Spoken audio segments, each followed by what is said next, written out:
Hi, witchy kids. It's time to get your broom out of the closet and light up that cauldron because witchy school is in session. And today we're going to talk about one of my favorite subjects, the magic that is in food and the ways that we can affect change in our lives through the food that we prepare and serve both to ourselves and to others. Now, if you think about it, food really is the very first intimacy that we share with someone. Whether our mamas breastfed us or we were bottle fed, it was that comfort of being held and being fed that made us feel secure and cared for. Colostrum that is in the breast milk is very relaxing to babies, and it releases oxytocin for the mother if she is breastfeeding, so it's a very pleasant experience for her too usually, and a good and wonderful bonding time. We begin from that moment on, even again if we're bottle fed, to associate food with comfort. We reward ourselves with food. A lot of times you'll even see children being rewarded with food.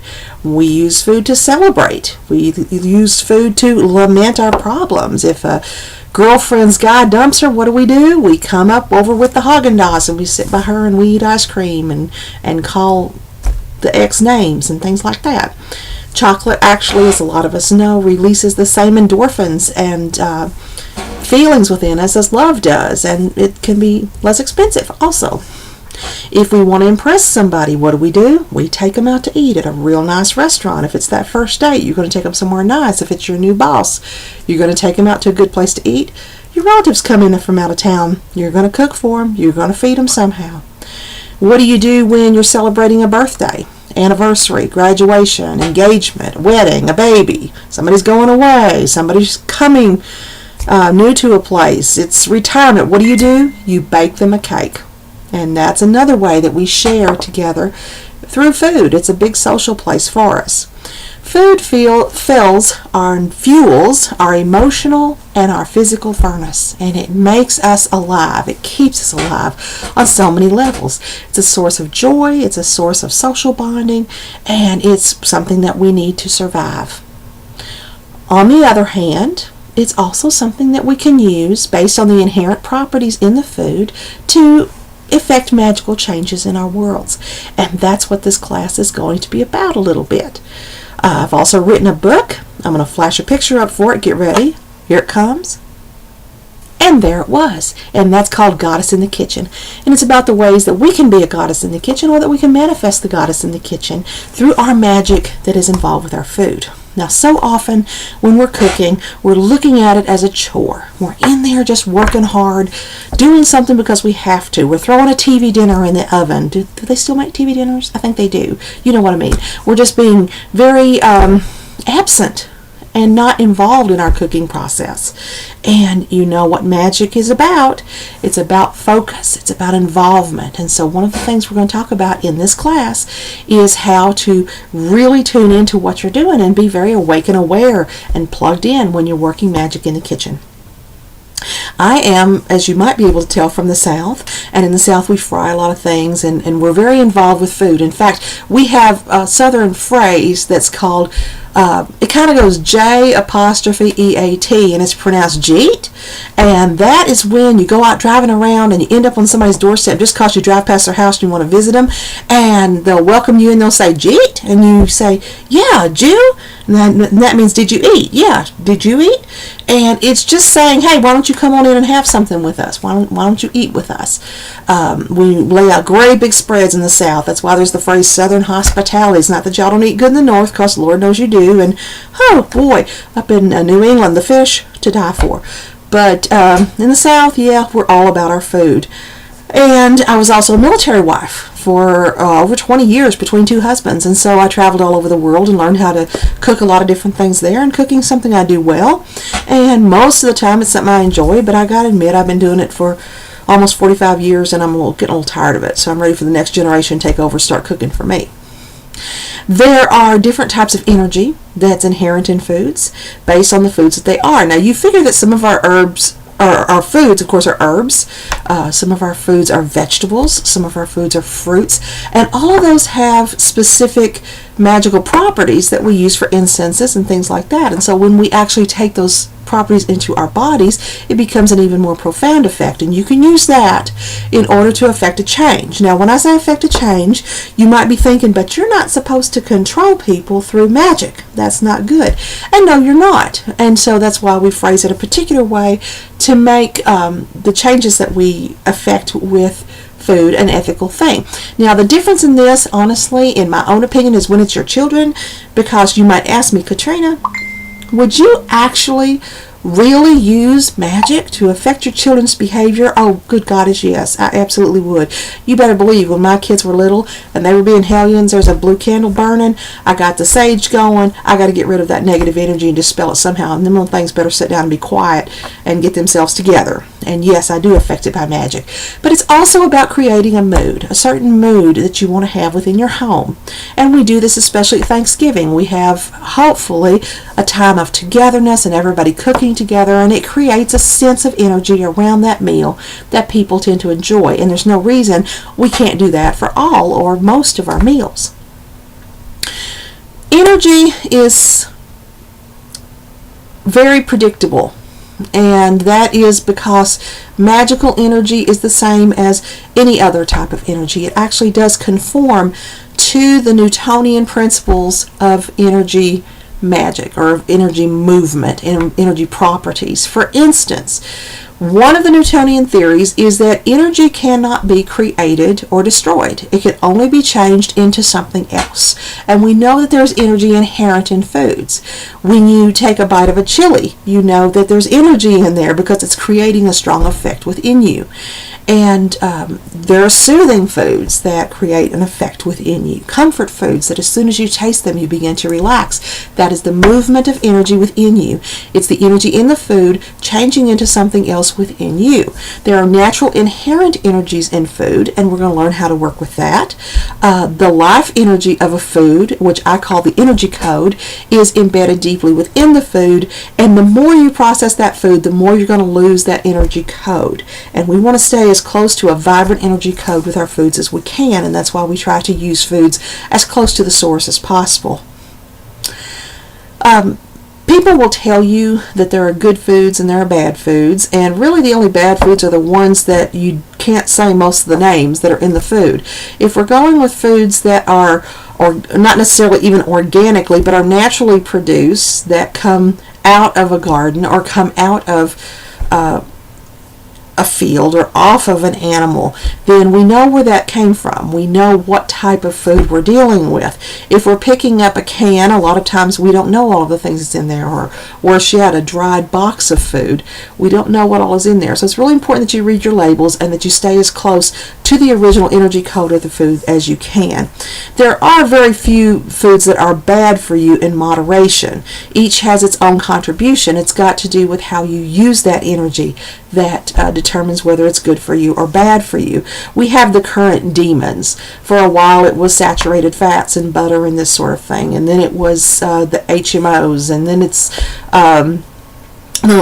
all different things. But eggs for a while were really bad for you, up to your cholesterol. So there's always the big wave of what's bad for you, and it's important that you tune into your body and know what your body needs and wants to eat, and not just what your ego and your emotions need to eat. So sometimes when we say that a food is bad, it's for a religious reason.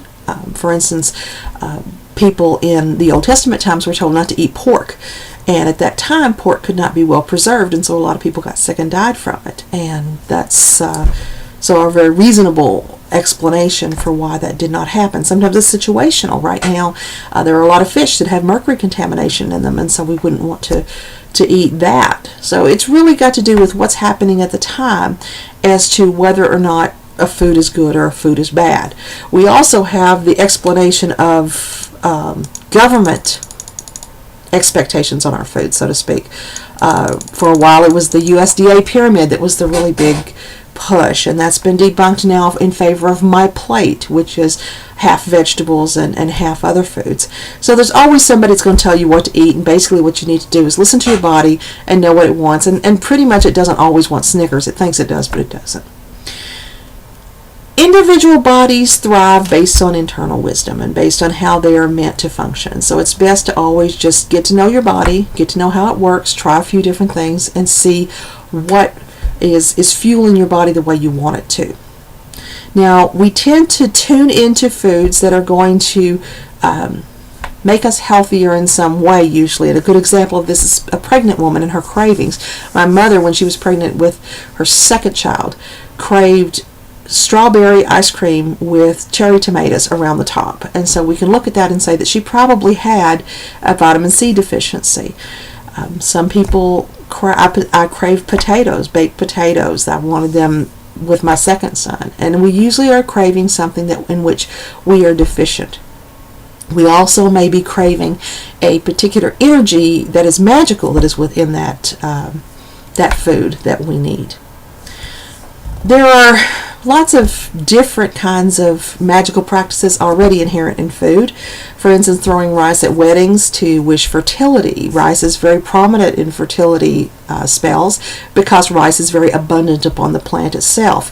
Fortune cookies are a form of oracle that we use with food and cooking.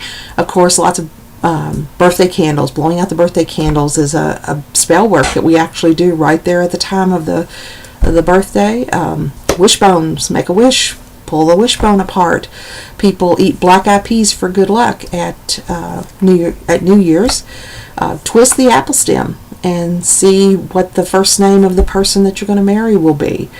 There's an old saying, and it wasn't just George R.R. Martin who said this, that if you take bread and salt in someone's home, you're under the protection of the host, that you will not be harmed when you are within that caveat. And as we saw at the Red Wedding, that doesn't always hold true, but that is an actual practice from Europe. He didn't just make that up. I have a kitchen witch that flies in my house, in fact 3 of them, because I don't like to burn things, and she keeps your cooking safe. Even a toast where we clink our glasses together. This was a way of conveying trust, because at the time this was created, you would clink your glasses together enough that the liquids would spill. They would mix over into one another, and that meant that it wasn't poisoned if you were willing to get it into your own drink. When we work with food, we are cooking and creating magic already, because we're changing temperatures, we're creating chemical reactions with the different foods that we use together, we're modifying textures, we're mixing things alchemically, and that is magic to start with. What we are going to talk about is something a little bit deeper, getting into some of the properties and emotional energies that we instill into food. An example of this is the old story of stone soup. I don't know if you've ever heard this before, but it is about travelers who came into a town who were very, very hungry. They went door to door saying, "Do you have any food you can spare? Is there anything you can give to us?" And they just had the doors closed in their faces, and nobody wanted to feed them. So they pulled a big pot out of their wagon, and they set it up in the middle of the town square, and they lit a fire under it, and they put water in it and rocks. They put stones in the water. And people kept coming by saying, "What are you doing? What are you doing there?" And they said, "We're making stone soup." And they said, "Well, what is stone soup?" And they said, "Oh my gosh, it's the best soup you would ever want to eat, ever. And we're going to make some right now because we told you we're really hungry." And they said, "Well, how do you make it?" And they said, "Oh, it's nothing. It's just you just put stones and water in there." And so they started tasting the water that was heating and going on and on about how good it was. And they said, "Oh, let us have a taste. Let us have a taste." I said, "It's not quite perfect yet, but if we just had some carrots to go in, it would be amazing."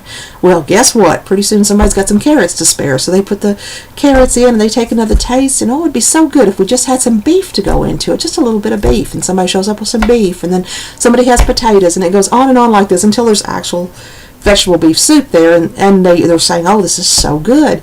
And the people agreed that, "Oh, this is amazing, this is so good." And the thing was that to them, to the people, this was stone soup. This was soup made just from stones when it was actually just vegetable soup. And this explains that people already see cooking as something that's very, very magical, and when it comes together in a group effort, it's particularly a wonderful thing. Food is a synergistic thing, and cooking is a synergistic thing, and the sum is greater than the ingredients. When you put together the ingredients to a birthday cake, sure, it's flour, and it's salt, and it's eggs, and it's the ingredients of a birthday cake. but it becomes something more. It becomes an expression of, hey, I cared enough about you to do this. When someone is sick and they bring you chicken soup, the chicken soup is healing, and we know this. But at the same time, it's saying, hey, I care about you, and this means something to me. So it becomes more than just the sum of its ingredients. The atmosphere around which we have a meal can make or break with just its own magical energy. It's like burnt toast or burnt popcorn. If the area is contaminated because someone's been arguing or you feel bad, then it just affects the way the meal tastes. And just like that burnt popcorn or that burnt toast, even if the time has passed, it stays in the air, and you can tell it's there even after the bad stuff is removed. The thing you have to do is preserve the time that you're eating as a sacred time. Now, how often have you been about to eat something and it's a meal you've made a few times and you just love it, but someone says something that's hurtful or something that makes you angry, and all of a sudden the food just doesn't taste good anymore? Well, the food didn't change. What changed was the energy around it. And that is what we're going to be going into. It's about the emotions, the intentions, and the feelings not only of the preparer, but of the person who is consuming the food as well. So we got to kind of keep that area protected. There's a movie called Like Water for Chocolate, and another one that's actually called Chocolate, and both are very strongly about the emotions that we put into food and how food can affect us, and I really recommend watching those. When we're eating out at restaurants especially, think of all the people that come into contact with your food. We have the cooks, we have the waiters that are bringing it to us, we have the people around us. You know, it's unpleasant to be trying to have a meal and have somebody next to you arguing or having a bad moment right beside us. It can really affect how you feel about your food. So all of this is set up to show you that yes, emotion is big. Emotion actually fuels what we put into the food and what we take into our bodies with the food and our ability to enjoy the food. So starting with that, we are going to finalize the free part of this video and say that we can move right on in to learning exactly how to do that. I hope you learned a little bit about this, about how food can affect emotion and to some degree create a change by protecting that environment around it. And now we're going to go a little bit more in depth for those paid students. So everyone take care.